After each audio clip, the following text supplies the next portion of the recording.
So I love it when people will like use my songs for their own thing and put their own creative spin on it. I remember going through YouTube one day, I looked up Deathbed. Every video that was popping up was like made in the Philippines and they were doing like their own version. It was just so many covers of it and I was like, whoa, this is kind of cool. And I'd listen to them and they'd like, yeah, they'd do their own twist on it, which was sick. Seeing it in different countries is crazy.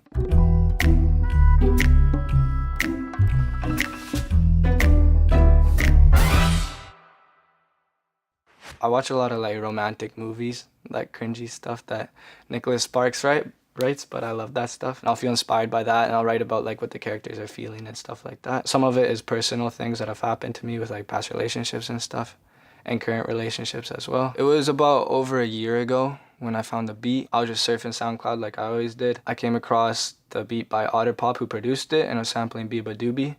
And I was like, this sounds freaking sick. I tried to write a rap for it. I listened to the hook and tried to like make the lyrics sound like or go with the hook well. When I originally released it, it took a while for it to gain traction. So it was about within like 5 months, I would say, is when it started picking up on YouTube and it started getting a crap ton of views. And I was like, oh dang, it's actually doing something.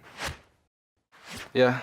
I don't want to fall asleep. I don't want to pass away. I've been thinking of our future because I'll never see those days. I find it easier when I rap in the person's shoes and pretend it's me. I'm just talking basically from the standpoint of somebody who's on their deathbed. They wish that they weren't and they wish they could continue their life with the person they love, but it didn't end up that way. I don't know why this has happened, but I probably deserve it. I tried to do my best, but you know that I'm not perfect. I'm just trying to tell her that I wasn't perfect in multiple ways, basically. I might not be going to heaven for all the bad things I've done. It could be anything. It could be cheating, could be drugs, could be alcohol, you know? So I'm just kind of apologizing for it. I've been praying for forgiveness. You've been praying for my health. When I leave this earth, hoping you'll find someone else. Cause yeah, we still young. There's so much we haven't done. So I just kind of merged it into my own kind of life and what I would be feeling if that situation was happening in my life at this point. I'm 20 years old and a lot of my viewers are also around the same age as me, so I feel like they connect more with it. Getting married, start a family, watch your husband with his son. I wish it could be me, but I won't make it off this bed. I hope I go to heaven so I see you once again. My life was kind of short, but I got so many blessings. Happy you were mine. It sucks that it's all ending. I've been really blessed. Basically, I grew up in a home with 3 younger siblings who all care for me, and I have 2 loving parents, so basically that's like super blessed to a lot, compared to a lot of people. So that's what I was talking about in that part. In a lot of my songs I'll talk about like flashbacks and memories because those things mean a lot to me, and I feel like looking back on things just it brings nice feelings, you know, and that I'm thankful for it. Don't stay awake for too long, don't go to bed. I'll make a cup of coffee for your head.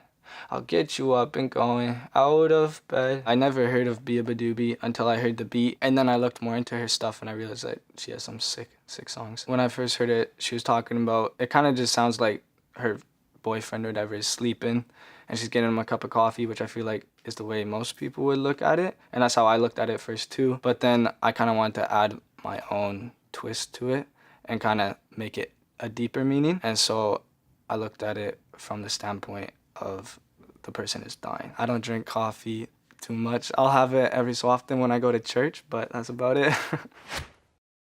I'm happy that you're here with me. I'm sorry if I tear up. I actually don't tear up too much. Like before I had my girlfriend, I didn't cry for like 3 years straight probably. I feel like when I'm with a girl though, I get more emotional and she kind of brings out all the deep things. When me and you were younger, you would always make me cheer up.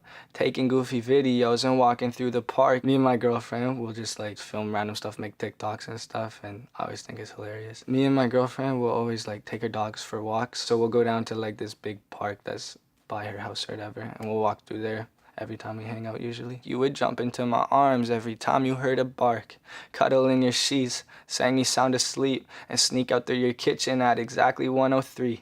Sundays went to church, Mondays watched a movie, soon you'll be alone, sorry that you have to lose me. So I grew up going to church, so every Sunday I'll go with my family, and I actually met my girlfriend at church, so that's how we connected. And then Mondays, like weekdays, we usually just chill, watch movies together and do all that stuff. My favorite movie of all time is Dear John, because the story is amazing, I think. And it's really deep and emotional for me, and he also has problems with his dad, which is really sad. Another good show that I would recommend, I don't watch too much anime, but it's called I Want to Eat Your Pancreas. And it kind of has the same vibe as like they're in a relationship and then the girl ends up dying.